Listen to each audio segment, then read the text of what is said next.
Why have I been critical of this worship of British royalty? Well, A, they're not even British, but B, it's the antithesis of the American system that we worship people because of title or royalty. It's about what you stand for, who you are, what you build, what you write, what you produce, what inventions you make, where you trailblaze. And I'm all about being an individual. And I admire people that are honorable and well-spoken and intelligent and that are good fathers. And that's why we see an attack on the family and an attack on fathers. And we have the best-selling author of Dear Father, Dear Son. He's also written a bunch of other best-selling books. Larry Elder joining us to the bottom of the hour. Then we'll continue with your phone calls. And Ed Asner's going to be popping in to give us his take on everything, the former head of the Screen Actors Guild and, of course, famous actor in his own right. But that is coming up, then totally open phones and more news in the third hour. But I saw this clip last week, and I said, please get Larry Elder. He was on everybody's favorite Redcoat. He was on the Piers Morgan show, and really let him have it. It's an amazing 11-minute video that's up on Infowars.com. It's also on LarryElder.com. But let's go ahead and play about a minute of the opening exchange right here with Larry Elder.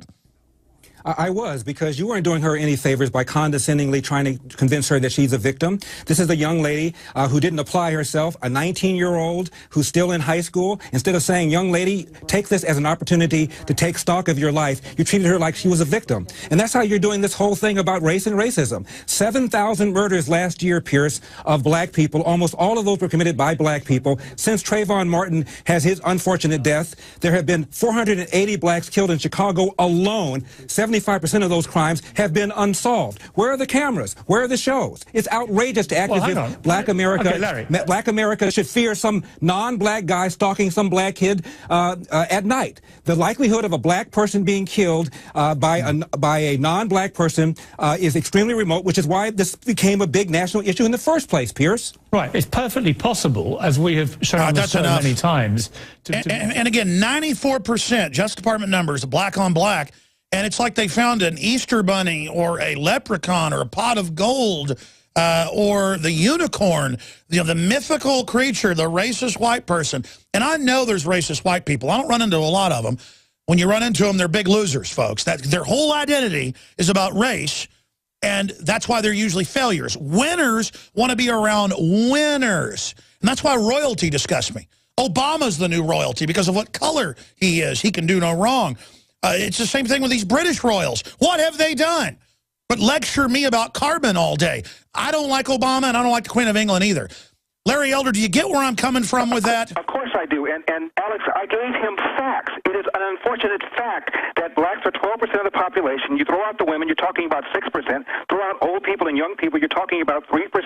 Out of 3% come half of all homicides. This is why people profile. I'm not mad at people for profiling. I'm mad at the young thug who's messed up my image. And the reason the young thug is there is because the young thug grew up in a home without a father. 75% of black kids born in homes without a father. At some point, 85% of black kids will be in a home without a dad. Obama knows this. He gave a speech, Alex, at Morehouse, and he said a kid growing up without a dad is 5 times more likely to be poor, 9 times more likely to drop out of high school, 20 times more likely to end up in prison. So what are we talking about here? They take some aberrant case, and they act as if this is some referendum on America. It is as ridiculous as what happened in Sandy Hook, and Piers Morgan wanted to make some pink-cheeked white kid the face of gun violence in America. Absolutely. It's the same deal. It's like guilting everyone. All gun owners, you killed the kids. They said that. And now all whites, you want to corner the little black kid and murder him. Alex, it's misdirection, because the real problem is what the left has done to the family. Between 1890 and 1940, look it up. In the census reports, a black kid was more likely to be born in a nuclear intact family than a white kid. Along comes Lyndon Johnson. He incentivizes all these inner-city people into getting money, provided there's no man in the house, and allows the woman to marry the government and allows the man to abandon his financial and moral responsibility. And now, fast forward, we're talking about race and racism and high-capacity magazines. It's absurd. Sure. Well, the Bible says, and it's got historical examples because the Israelites were very learned, so they wrote down what happened. And the more stuff they dig up, the more they find out how accurate the Old Testament and New Testament is historically to things that really went on. They knew when a society's about to collapse, women are put in as the boss. And I'm not knocking women. It's just a fact. The government has done that. Fake feminism, all of this. The women are slaves to the government. What happened? What happened? Because I've seen the same numbers you're talking about, where illegitimacy in blacks was lower than it was in whites. Crime was lower than whites. How did this happen? Well, two things happened. Again, women were incentivized into getting money from the government, provided there was no man. And the civil rights movement went from demanding equal rights to demanding equal results. That's where you get these race hustlers like Al Sharpton and Jesse Jackson demanding this and demanding that. Equal rights and equal results are two different things. Equal rights are one thing that everybody is entitled to. Equal results are things you have to work for and earn. And that's what happened. Why do you think the media is desperately pushing this? And am I wrong in saying, you're a little bit older than I am, and you've been a syndicated radio host for several decades and follow the news continually. Am I right in saying this is pulling out all the stops that we've never seen race baiting at this level, A, and then B, why are they doing it? Well, we've seen race baiting before, but what's bizarre about it is one would have thought that it would have been diminished by now. We've elected a black president. We re-elected a black president. Obama got more of the white vote than John Kerry did. So one would have thought that people would have perceive that to be a statement about how relatively race-free conscious this country is. Instead, this is another in a continuing series of race hustlers. Tawana Brawley was a race hustle. Jenna Six was a race hustle. The Duke lacrosse thing was a race hustle. When years ago USA Today ran all those cover stories about black churches being burned, we found out when all the dust settled, pardon the expression, that more churches, mosques, and synagogues were burned than black churches, and USA Today had to apologize. This is another in the continuing series. The mantra, white people are after black people are under siege, when in fact, if you ask black people what's really going on, far and away they're concerned about what I said before about crime, violence, bad schools. The fact is that 1 out of 2 black adults does not have a full-time job. These are the things that are concerning us, and this is misdirection to take our attention off of all these things and look on nonsense because the left can't come to terms with the damage that they have done. How do you reverse it? Because I genuinely want to empower everybody. I don't want to pay for all these private prisons. I don't want to see the culture degenerating across the board. I mean, for those of us that want goodwill in the face of conscious race baiters like Piers Morgan and Michelle Maddow and all those guys, I mean, they know what they're doing, divide and conquer. How do we respond to people this vicious? Well, Alex, we do what we're doing. We do what you're doing. You're fighting back. The fact is that I call it the access of indoctrination. Hollywood, academia, and the media. And every day you get up in the morning and you are infused with all of this stuff. You cut on your local news and you hear about how oppressed black people are. You go to the theater and you watch a movie called Hurricane, a movie about a lie based upon somebody who murdered 3 people, and suddenly Denzel Washington is a hero, even though he murdered 3 people in the real life. This is the kind of crap that kids are subjected to every single day. The media, overwhelmingly left-wing, academia, overwhelmingly left-wing, Hollywood, 80 to 90% of the money that they give to political contributions goes to the Democratic Party. So this is what we're up against. You are fighting it. I'm fighting it. People have to wake up. They've got to realize that right now, at all 3 levels of government, federal, state, and local, they're taking away half of the American people's money. In 1900, federal, state, and local, they took about 7%. This is outrageous. The Founding Fathers would be spinning in their graves. We need to reverse this. Absolutely. Looking at this, what do you really in your gut expect to happen now? Because it really seems the media is trying to stir up a race war, and I don't see it working too well, but they don't care. They just keep doing it. I think it's backfiring. I think this might do it. Al Sharpton, people are taking a look at him. This is a guy who every night rails and rails and rails about why rich people ought to be paying more taxes, owes millions of dollars in back taxes, federal, state, and payroll taxes. This is a guy who got involved in the Crown Heights thing. Some people in New York call it the most serious pogrom in the history of America. He was right in the thick of that, and of course his whole career was based upon Tawana Brawley. I'm thinking and I'm hoping that maybe NBC might begin to take a look at him. There's got to be a lot of negative letters. I saw a poll that shows George Zimmerman has higher ratings than Al Sharpton. I mean, I think that's it. More than race baiting, it's about these people becoming celebrities. And they're celebrities pimping the race, and it's a disgusting spectacle. Well, it really is, and I called Sharpton Reverend J. Edgar Sharpton because along with J. Edgar Hoover, you look at the guy still in power all these years, and you wonder why. and it's through manipulation and intimidation, and that's what Sharpton does. He'll go to a corporation, yell and scream. He'll bring a whole bunch of black people there to picket if you don't give me this deal. Next thing you know, the money's passed hands. There's a book called Shakedown, written by a journalist named Ken Timmerman, who talks about how Jesse Jackson does this. I interviewed Timmerman on my show. He couldn't get arrested on any of the other major shows because they're all in bed. Absolutely. And a lot of the Republicans, I'll be honest, like to play along with this and not really go after it, because that then scares their constituents and you know, makes it racially based on top of it. I say we just circumvent the whole thing and expose it, as you're doing, as the political football that it's basically become. I want to go to break and come back with one more segment with syndicated radio host and best-selling author who's with us today here, Larry Elder. Then we're going to get Ed Asner's take on this, the wars and everything else, and then open phones in the third hour. I'm Alex Jones. You can follow us at Real Alex Jones on Twitter. You can follow Larry at Larry Elder on Twitter.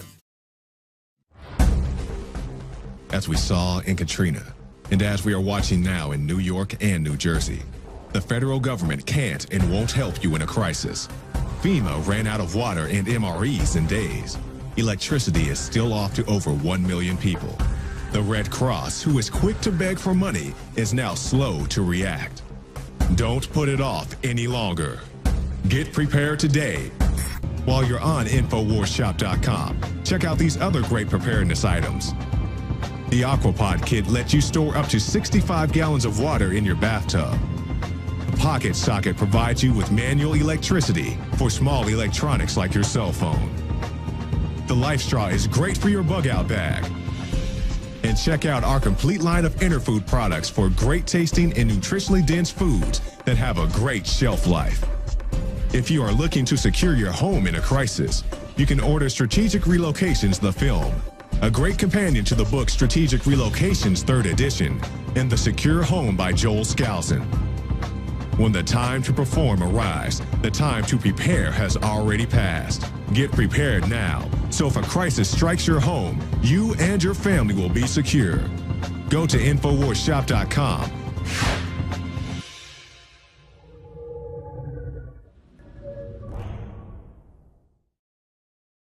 All right, folks, it's the final segment with Larry Elder, who really is just a individualist who wants freedom, and it's so clear what's happening here. The government wants dependency. It wants a group under its control. That's why NBC edited the Zimmerman tape, 911 call. That's why they used photos from 5-6 years before of Trayvon Martin. That's why the prosecution suppressed images of a gun and loot on Trayvon Martin's cell phone. This is amazing. And the police chief said they wanted him indicted, even though that wasn't the facts. And it is politically scary. What do you expect the Justice Department to do now, the same folks that run Fast and Furious, Larry Elder? They're going to do nothing. They're going to huff and puff, and Obama's going to give you the impression that they're going to be looking at it. And, of course, Sharpton wants to keep up the heat. But the bottom line is the law does not support bringing charges at all, nor do the politics support it. The polls show that a plurality of Americans are perfectly okay with this not guilty verdict. By a 2-to-1 margin, they believe that he's not guilty of manslaughter, and by a 3-to-1 margin, they believe he's not guilty of murder. And so if you really want to rile people up, go ahead and bring charges again. And maybe some non-whites might get a little ticked off about what's going on. So I don't expect anything to happen.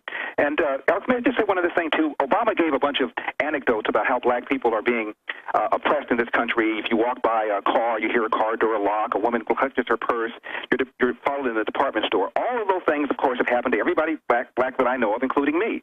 Obama, however, doesn't give other anecdotes. I'll give you one. I'm in Cleveland dating a black girl living in the inner city. I'm at a park in Cleveland, 2 o'clock at night. We're having a wonderful time. In the distance, she spots a group of young black men. They're coming towards us, walking not very fast. And Sharon says, "Let's go." I said, "What's the problem?" "They don't have any women with them. Bad sign. Let's go." And we got up and we left. Now, this is an inner city black woman. This is what she said she did. Now, where's Obama? Was she a racist? Well, I couldn't say it as good as you just said it. Where do you expect this thing to go with the cause celeb, which really isn't? Why is the establishment so anti-white? because that's, quote, the majority, and it's a way to beat the majority into going along politically with what the power structure wants? I think there's a lot of white guilt. And there's a lot of people that feel noble if they stand up like Piers Morgan and puts his hand around some woman and condescendingly tells her how smart she is. It's that soft bigotry of low expectations. So they build straw men. I've actually found a lot of liberals quietly are actually the real racist, and I think that's what it is. I think they're racist. Well, here's what it is. When you talk to a guy like Piers Morgan and he looks at somebody like Rachel Gentile and says how smart she is, this is the kind of condescending attitude that is the basis of race-based preferences. The reason that you are allowing blacks and browns to get into schools, not Asians, by the way, even though they're ethnic minorities, is because people really do feel that we black people and brown people are too stupid to be able to get really good SATs and the same kind of test scores as everybody else. So therefore, they lower the bar for us. It's a condescending, if not racist, kind of attitude, and that's what George W. Bush meant when he talked about the soft bigotry of low expectations. What's going to happen in the future? I would recommend that George Zimmerman change his last name to Benghazi, and then the media won't give a damn anymore. That's a good idea, George Benghazi. Yeah, that's it. Who? What do we care? I don't care. Man, you're a genius, I tell you. Thank you. No, you just are funny, man. So where do you expect this to go? We got the two guys shot in a parking lot for a free Zimmerman thing, and I'm seeing all these racial attacks across the country. So many, I can't even cover them now. Yeah. And the media is totally covering this up because it doesn't fit the narrative. And you see 3 female bodies were found in a vacant house in Cleveland. You know, I also say this, too, Alex.